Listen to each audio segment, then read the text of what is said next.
हिंदी साहित्य के दर्पण से मैं मीनू सिंह, सबको प्रणाम। सर झुकाओगे तो पत्थर देवता हो जाएगा, इतना मत चाहो वो बेवफा हो जाएगा। ये पंक्तियाँ उस शायर द्वारा लिखी गई है जिसे बहुत सरल भाषा में अपनी बात, अपने भाव, अपने एहसास और अपने विचार को आम आदमी तक पहुंचा देने में महारत हासिल की है। मैं बात कर रही हूँ पद्मश्री डॉक्टर बशीर बद्र साहब की, जिनका जन्म 15 फरवरी 1935 को फैज़ाबाद में हुआ था।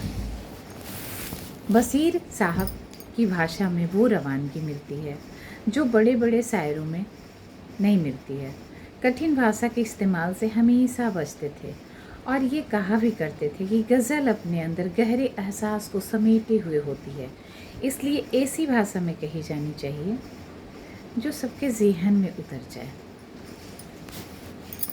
बशीर साहब सिर्फ एक शायर नहीं है, नज़रिया हैं, विचार हैं, भाव हैं, एक मोहब्बत और अमन के शायर हैं।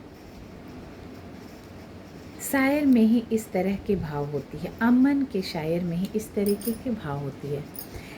1987 में मेरठ के सांप्रदायिक दंगा हुआ था। मेरठ में सांप्रदायिक दंगा हुआ था। उस समय बशीर साहब मेरठ विश्वविद्यालय में प्रोफेसर थे। डॉक्टर बशीर बद्र शहर के रोम रोम में समाये थे। उनकी शायरी तब हर किसी की जुबान पे होती थी।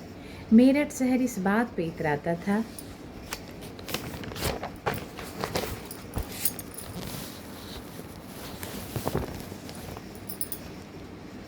उजाले अपनी यादों के हमारे साथ रहने दो, न जाने किस गली में ज़िंदगी की शाम हो जाए। यहाँ की हर महफिल, हर जलसा बशीर साहब के बिना पूरी नहीं होती थी। लेकिन दंगे के उस भयानक दौर में अपने भी पराये हो गए। परिणाम यह निकला, जो शहर उनके गज़लों शायरियों का कद्रदान हुआ करता था, वहाँ अब कुछ भी ठीक नहीं था। मोहब्बत के सारे रिश्ते उस आग में बुरी तरह झुलस चुके थे। अपने किसी दोस्त के यहाँ दिन गुजारने पर मजबूर हो चुके थे, क्योंकि उनके 2 कमरे का घर भी जला दिया गया था। बशीर साहब का दर्द, तकलीफ़, उनका दर्द उनकी गज़लों में दिखता था।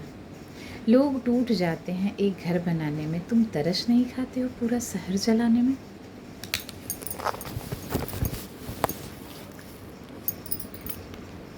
इस प्रस्तुति को उनके चुनिंदा शेर से समाप्त करते हैं। उजाले अपनी यादों के हमारे साथ रहने दो, न जाने किस गली में ज़िंदगी की शाम हो जाए। मुझसे बिछड़ के खुश रहते हो, हमारी तरह तुम भी झूठे हो। बशीर साहब, मैं दुआ करती हूँ आप ऐसे ही आम और सरल भाषा में लोगों तक पहुँचाते रहें। उर्दू भाषा को मुकाम तक पहुँचाने के लिए शुक्रिया।